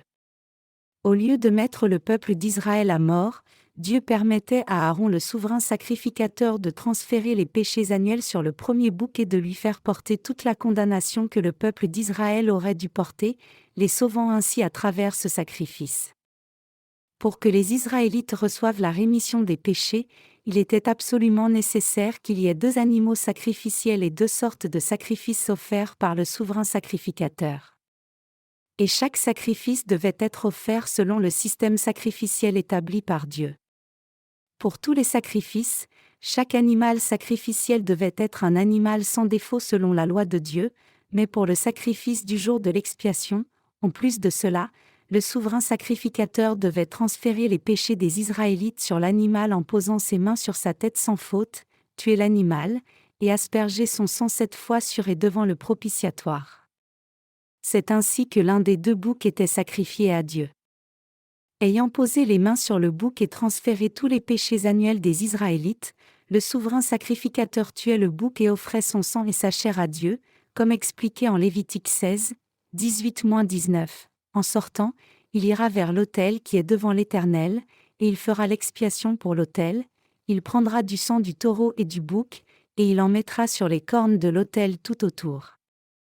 Il fera avec son doigt 7 fois l'aspersion du sang sur l'autel, il le purifiera et le sanctifiera, à cause des impuretés des enfants d'Israël.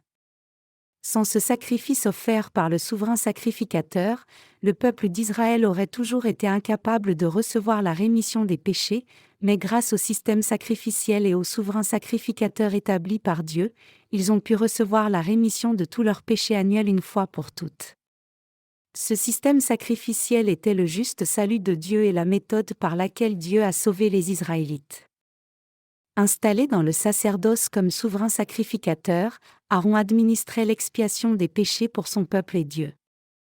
Aaron avait l'autorité d'offrir le sacrifice du jour de l'expiation au 10e jour du 7e mois, et en accomplissant ce sacerdoce devant Dieu, il expiait tous les péchés annuels des Israélites et les effaçait tous.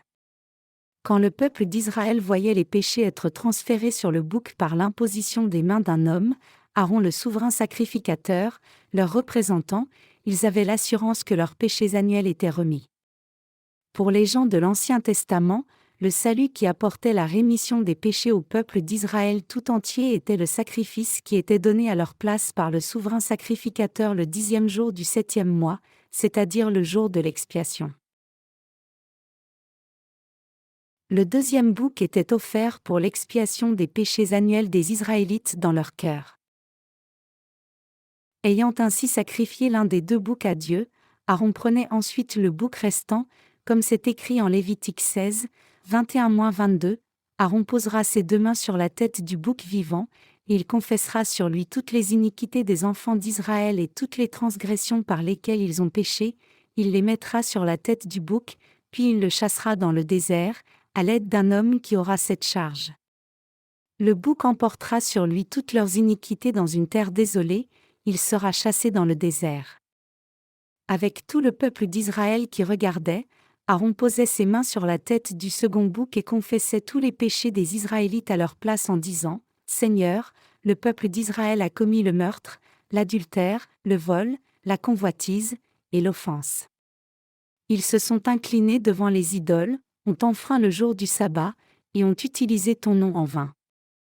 Ils ont commis tous ces péchés et ont manqué d'observer tous tes commandements. » Tous les péchés annuels du peuple d'Israël entier étaient alors transférés sur le bouc émissaire à ce moment-là. Après que le souverain sacrificateur ait posé ses mains sur le bouc émissaire, il était relâché dans le désert pour errer seul jusqu'à sa mort certaine. Nos péchés doivent être expiés dans deux dimensions. Premièrement, nous devons recevoir de Dieu la rémission des péchés, et deuxièmement, cette expiation de tous nos péchés doit se trouver dans nos cœurs. Pour que les Israélites reçoivent la rémission des péchés, l'animal sacrificiel devait mourir pour leurs péchés inscrits dans le livre du jugement de Dieu, et son sang devait y être placé. C'est pour cela qu'Aaron mettait le sang de l'animal sacrificiel sur les cornes de l'autel des holocaustes. C'est quand Dieu voyait ce sang qu'il approuvait le sacrifice des Israélites et leur foi, déclarant qu'ils avaient fait l'expiation de leurs péchés quand les péchés étaient transférés sur l'animal sacrificiel et que l'animal était condamné à mort à leur place. Dans l'Ancien Testament, l'évangile de l'imposition des mains et du sang était l'évangile du salut donné par Dieu qui amenait la rémission des péchés. Vous ne devez jamais oublier le fait que c'est pareil en ce temps du Nouveau Testament aussi. De cette façon, comme le peuple d'Israël acceptait le fait que les péchés étaient transférés sur le bouc émissaire une fois pour toutes, ils recevaient la rémission de tous leurs péchés annuels. Les gens de l'Ancien Testament qui croyaient en ce sacrifice du jour de l'expiation, en l'imposition des mains, et en le sang du sacrifice avaient l'assurance du salut sachant que leurs péchés avaient été remis. Tous les sacrifices de l'Ancien Testament étaient l'ombre de l'évangile de l'expiation des péchés dans le Nouveau Testament, l'évangile par lequel on est de nouveau. L'évangile de l'expiation des péchés révélé dans le Nouveau Testament. Comment, alors, Dieu a-t-il accompli l'expiation des péchés pour tout le monde dans le Nouveau Testament ? Il est écrit en Matthieu 1, 21-25, « Elle enfantera un fils, et tu lui donneras le nom de Jésus, c'est lui qui sauvera son peuple de ses péchés. » Tout cela arriva afin que s'accomplisse ce que le Seigneur avait annoncé par le prophète : « Voici, la Vierge sera enceinte, elle enfantera un fils, et on lui donnera le nom d'Emmanuel, ce qui signifie Dieu avec nous. » Joseph s'étant réveillé fit ce que l'ange du Seigneur lui avait ordonné, et il prit sa femme avec lui. Mais il ne la connut point jusqu'à ce qu'elle eût enfanté un fils, auquel il donna le nom de Jésus. Notre Seigneur est venu sur la terre comme le Dieu Emmanuel pour nous délivrer de tout péché. C'est pour cela qu'il a été appelé Jésus. Pour expier et ôter tous les péchés de la race humaine entière créée à l'image de Dieu, le Seigneur lui-même est venu sur la terre dans la chair d'un homme comme le Sauveur. Et étant venu sur la terre, notre Seigneur a accompli son œuvre de salut pour nous délivrer de tout péché. L'Évangile de la régénération. Il est écrit en Matthieu 3, 13-17, « Alors Jésus vint de la Galilée au Jourdain vers Jean, pour être baptisé par lui. Mais Jean s'y opposait, en disant, « C'est moi qui ai besoin d'être baptisé par toi, et tu viens à moi. » Jésus lui répondit, « Laisse faire maintenant, car il est convenable que nous accomplissions ainsi tout ce qui est juste. » Et Jean ne lui résista plus. Dès que Jésus eut été baptisé, il sortit de l'eau. Et voici, les cieux s'ouvrirent, et il vit l'Esprit de Dieu descendre comme une colombe et venir sur lui.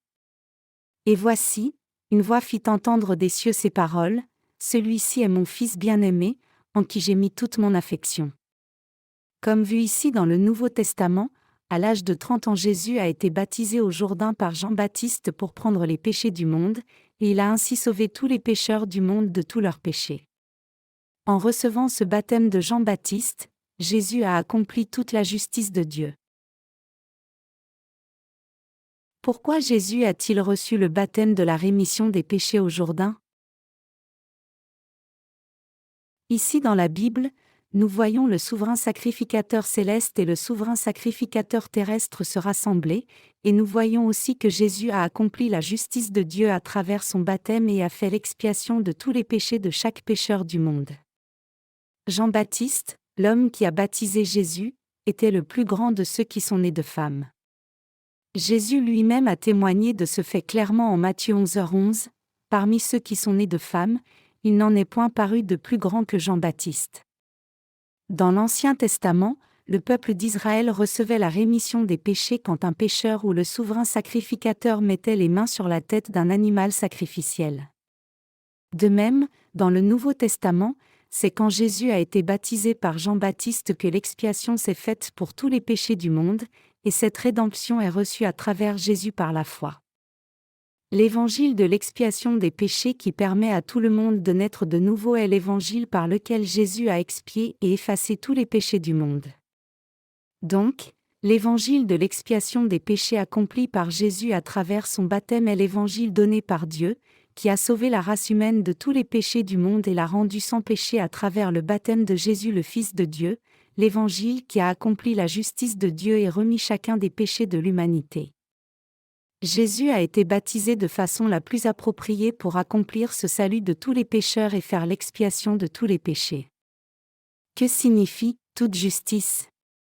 Cela désigne le baptême que Jésus a reçu pour faire l'expiation de tous les péchés de l'humanité. Il a été baptisé pour effacer tous les péchés de chaque pécheur de ce monde personnellement lui-même. La Bible dit, parce qu'en lui est révélée la justice de Dieu par la foi et pour la foi, selon qu'il est écrit, le juste vivra par la foi. Romains 1h17.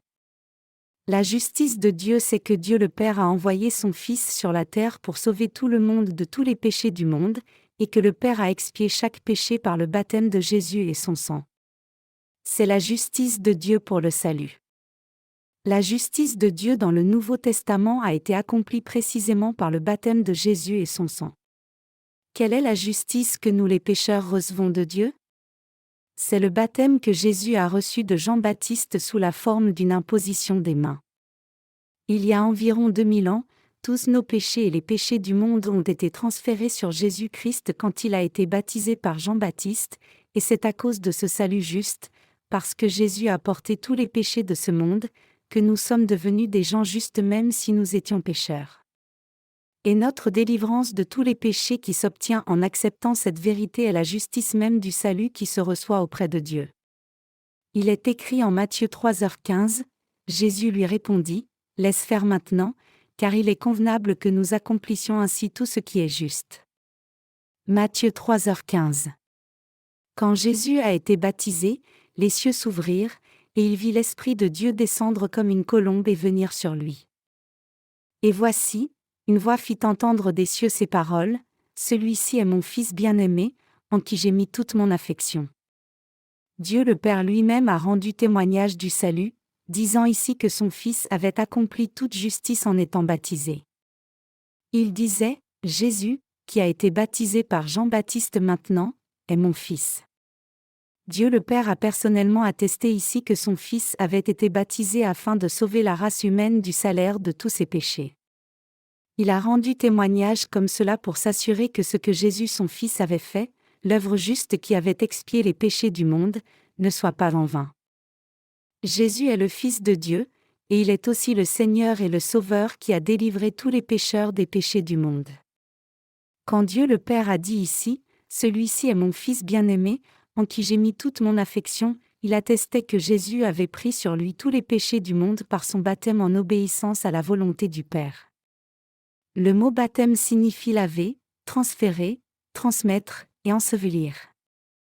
Tous nos péchés ont été transférés sur Jésus quand il a été baptisé, et donc une fois que nous croyons en cette vérité de tout notre cœur, nous sommes sauvés de tous les péchés du monde. L'Ancien Testament est la parole de Dieu qui prophétise notre salut, et son accomplissement dans le Nouveau Testament est le baptême de Jésus.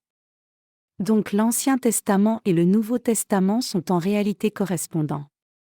Dans l'Ancien Testament, les péchés annuels du peuple d'Israël étaient transférés sur l'animal sacrificiel quand le sacrifice du jour de l'expiation était offert, et sa correspondance dans le Nouveau Testament est le baptême que Jésus a reçu de Jean-Baptiste, Matthieu 3, 15-17. C'est pour sauver tous les pécheurs des péchés du monde que Jésus a été baptisé. À cause de ce baptême de l'expiation des péchés que Jésus a reçu, tous les péchés de nos cœurs ont été transférés sur Jésus, et donc, si quelqu'un accepte cette vérité du salut et de la rémission des péchés, que tous les péchés du monde y compris les péchés originels et personnels ont été transférés sur Jésus, alors ces péchés seront effacés des tables de son cœur et ce croyant sera complètement sauvé de tout cela par la foi. À moins que vous n'acceptiez personnellement le baptême de Jésus et son sang à la croix dans votre cœur, vous ne serez pas en mesure d'effacer les péchés de votre cœur où que ce soit dans ce monde. Si tous vos péchés devaient être transférés et expiés par une autre méthode que le baptême de Jésus, alors ce n'est pas l'accomplissement de la parole de Dieu. Le vrai salut de l'humanité s'obtient en croyant que tous les péchés du monde ont été transférés sur Jésus par son baptême. Que ferez-vous alors ? Accepterez-vous cette vérité, ou la rejetterez-vous ? Ce ne sont pas les paroles d'hommes. C'est la parole donnée par Dieu. Jésus a été crucifié à mort parce qu'il avait pris les péchés du monde en étant baptisé, le sang qu'il a versé à la croix est la conséquence de ce baptême. Et ressuscitant d'entre les morts, le Seigneur a sauvé tous ses croyants. Alors, Jésus n'est-il pas mort à la croix comme résultat du baptême qu'il avait reçu ? La Bible dit en Romains 8, 3-4, « Car, chose impossible à la loi, parce que la chair la rendait sans force, Dieu a condamné le péché dans la chair, en envoyant, à cause du péché, son propre Fils dans une chair semblable à celle du péché, et cela afin que la justice de la loi fût accomplie en nous, qui marchons, non selon la chair, mais selon l'Esprit. » Quand personne ne pouvait observer la loi de Dieu puisque tout le monde était trop faible dans sa chair, Jésus lui-même a pris tous les péchés du monde sur son propre corps par son baptême et les a tous expiés en étant crucifié à mort. Ce n'est autre que la vérité du baptême que Jésus a reçu de Jean-Baptiste. C'est parce que Jésus a été baptisé qu'il a pu mourir à la croix. C'est la sagesse de l'Évangile primitif que Dieu a planifié de nous donner depuis la fondation du monde pour remettre tous nos péchés. Si vous avez cru en la croix de Jésus-Christ seul pendant toutes ces années, vous devez maintenant accepter le vrai évangile du salut, l'évangile de l'expiation des péchés que Jésus vous a apporté. C'est alors seulement que vous pouvez devenir enfant de Dieu. L'évangile de l'expiation des péchés est l'évangile du baptême de Jésus, de son sang, de sa mort, et de sa résurrection dont Dieu nous a parlé par l'eau et l'Esprit. En étant baptisé au Jourdain, notre Seigneur a effacé tous les péchés du monde une fois pour toutes, et en versant son sang précieux à la croix, il a sauvé tous ceux qui croient au salut du baptême et du sang de Jésus. Ceux qui sont sauvés sont arrivés au salut en croyant en cette parole de vérité dans leur cœur. Donc, même tous leurs péchés futurs ont aussi été effacés et expiés par la foi. Quiconque est sauvé par la foi est maintenant délivré de tous ses péchés en croyant en cette vérité du salut composé du baptême de Jésus, l'imposition des mains, de son sang à la croix, le jugement, de sa mort, et de sa résurrection. Qu'en est-il de vous alors? Croyez-vous aussi en cette vérité? Si oui, alors vous êtes aussi devenu une personne juste. Maintenant, passons à la vitesse supérieure ici et examinons brièvement ce qui est arrivé après que Jésus ait été baptisé. Avant tout, regardons Jean 1h29.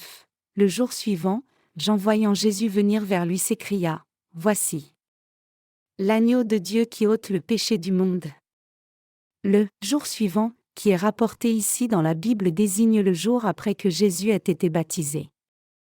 Jean-Baptiste a témoigné que Jésus était l'agneau de Dieu portant les péchés du monde.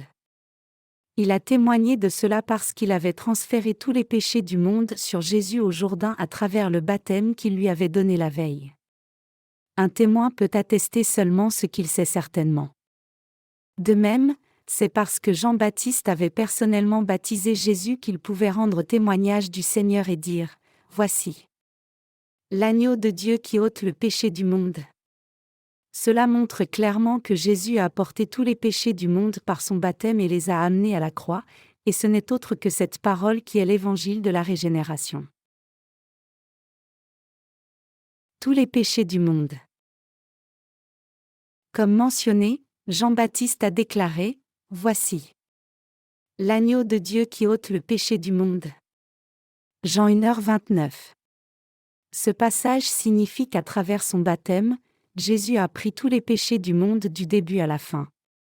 Tous les péchés que vous avez jamais commis depuis votre naissance dans ce monde du ventre de votre mère jusqu'au jour de vos 10 ans appartiennent aux péchés du monde. Reconnaissez-vous alors la parole de vérité que tous ces péchés ont aussi été transférés sur Jésus quand il a été baptisé? Vous avez aussi commis du péché dans votre adolescence. Croyez-vous que tous ces péchés ont aussi été transférés sur Jésus à travers son baptême? Alors qu'en est-il des péchés que vous avez commis à la vingtaine? Ont-ils aussi été transférés sur Jésus? Oui, bien sûr. Qu'en est-il des péchés que vous allez commettre à l'avenir? Ces péchés appartiennent-ils aussi aux péchés du monde? Ils appartiennent tous aux péchés du monde. Ces péchés ont-ils alors aussi été transférés sur le corps de Jésus? Bien sûr que oui. Croyez-vous alors de tout cœur que chacun et le moindre de vos péchés ont été transférés sur Jésus par son baptême? Croyez-vous que Jésus a pris tous les péchés du monde par son baptême? Voulez-vous être sauvés de tous les péchés du monde maintenant? Si vous voulez être sauvés, croyez au baptême de Jésus et en son sang à la croix comme votre salut du péché, comme l'évangile qui vous donne la possibilité de naître de nouveau. Si vous croyez en cet évangile, vous serez sauvés. Que ferez-vous alors? Croirez-vous en ce vrai évangile? C'est le salut de la régénération approuvé dans le royaume de Dieu. Le baptême de Jésus et son sang constituent l'évangile originel de la régénération, et cet évangile est le don du salut que Dieu a fait à tous les pécheurs pour qu'ils naissent de nouveau. La foi qui croit au salut de la régénération que le Seigneur a accompli par le baptême qu'il a reçu et le précieux sang qu'il a versé à la croix, et qui regarde à l'amour de Dieu pour le salut et le reçoit de tout cœur, c'est la vraie foi, et c'est ce qui rend possible à chacun de naître vraiment de nouveau. L'eau et le sang de Jésus sont ce qui constitue la parole de la régénération. Vous êtes nés de nouveau seulement si vous acceptez cette parole de vérité marquée dans la Bible. La religion contre la foi. Le christianisme en tant que simple religion consiste à fabriquer son propre Jésus et croire au salut selon ses propres désirs et pensées. Par contre, la vraie foi chrétienne qui amène le salut du péché consiste à croire au salut de Dieu indépendamment des propres pensées, se confiant en ce que Dieu a fait pour accomplir son salut promis. En d'autres termes, cela demande que nous croyions que tout comme Dieu a promis de nous sauver dans l'Ancien Testament par le système sacrificiel, dans le Nouveau Testament, Jésus a effectivement porté les péchés du monde en étant baptisé et nous a rendus sans péché en versant son propre sang. C'est en acceptant la sagesse divine de l'Évangile primitif que l'on est sauvé. Sans le baptême de Jésus, il n'y a pas de transfert des péchés, et sans l'aspersion de son sang, il n'y a pas de rémission des péchés non plus. Tous nos péchés ont été entièrement transférés sur Jésus et effacés par son baptême, et Jésus a porté tous les péchés de ce monde à la croix et a versé son sang précieux pour faire l'expiation. Donc, c'est en acceptant cette parole de sagesse, la parole du baptême et du sang du Seigneur, que nous sommes sauvés de tous les péchés du monde. Pour avoir la vraie foi, nous devons croire au salut juste et vrai de Dieu, que Jésus a porté tous nos péchés quand il a été baptisé et les a effacés complètement quand il a été pleinement condamné à la croix à notre place.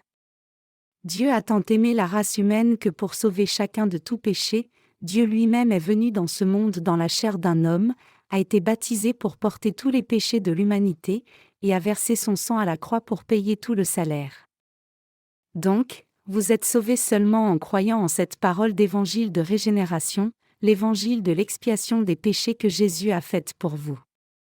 Le Seigneur a accompli cet évangile à la perfection pour délivrer tous les pécheurs de tous leurs péchés et du jugement, et c'est en acceptant cet évangile que vous pouvez être sauvés de tous vos péchés et éviter toute la punition. Le salut se reçoit quand vous croyez en l'évangile de la régénération donné par le Seigneur avec reconnaissance, confessant « Seigneur, je crois en cet évangile. Même si je n'ai pas de mérite du tout, je crois au baptême que tu as reçu pour prendre les péchés du monde, en ta mort et en ta résurrection. » Ainsi, accepter et croire en l'évangile primitif de la régénération par Dieu est ce en quoi consiste la foi chrétienne réelle.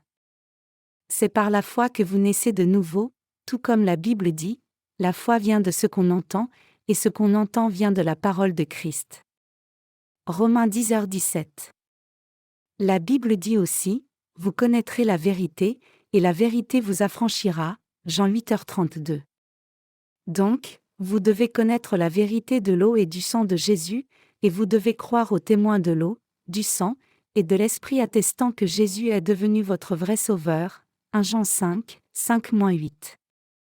Jésus dit, la vérité vous affranchira, Jean 8h32. Avez-vous alors trouvé aussi la liberté de tous vos péchés selon cette parole de l'eau et du sang, en croyant au baptême de Jésus et à la croix? Est-ce que vous et moi pratiquons juste une vie religieuse, ou menons-nous une vie de foi? Le Seigneur cherche ceux qui ont foi en son baptême et en son sang, l'évangile qui donne la possibilité à chacun de naître de nouveau. Si vous êtes un vrai chrétien qui croit au baptême de Jésus et en son sang, l'évangile de l'expiation des péchés que Jésus vous a donné pour naître de nouveau, alors votre cœur ne devrait pas avoir de péché du tout. Cependant, si vous menez juste une vie religieuse, alors vous êtes un pécheur dont le cœur reste toujours plein de péchés. C'est parce que vous ne croyez pas de tout cœur au vrai salut du baptême et du sang de Jésus, l'évangile de la rémission des péchés qui permet à chacun de naître de nouveau.